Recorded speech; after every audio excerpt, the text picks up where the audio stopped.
മധുര ഷാഹി ഈദ്ഗാഹ് മസ്ജിദ് ഹൈക്കോടതി വിധി സ്റ്റേ ചെയ്യണമെന്ന ആവശ്യം തള്ളി സുപ്രീം കോടതി.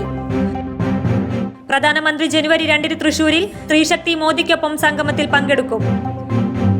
പിറന്നാൾ ദിനത്തിൽ രാജസ്ഥാൻ മുഖ്യമന്ത്രിയായി സത്യപ്രതിജ്ഞ ചെയ്ത് ഭജൻലാൽ ശർമ്മ. വയോജനങ്ങൾക്കെതിരായ അതിക്രമങ്ങൾ വെച്ചുപൊറുപ്പിക്കില്ലെന്ന് ആർ ബിന്ദു. ഡോക്ടർ ഹാദിയയെ ആരും തടങ്കലിൽ പാർപ്പിച്ചിട്ടില്ല. അച്ഛൻ നൽകിയ ഹേബിയസ് കോർപ്പസ് ഹർജി ഹൈക്കോടതി അവസാനിപ്പിച്ചു. വണ്ടിപ്പെരിയാർ കേസ് അട്ടിമറിച്ചത് CPM. രാഷ്ട്രീയ ഇടപെടൽ അന്വേഷിക്കണമെന്ന് VD സതീശൻ. കേന്ദ്രത്തിനെതിരെ സംസ്ഥാന സർക്കാർ യോജിച്ച് നീങ്ങിയാൽ പ്രതിപക്ഷം ഒപ്പമുണ്ടാകുമെന്ന് കുഞ്ഞാലിക്കുട്ടി.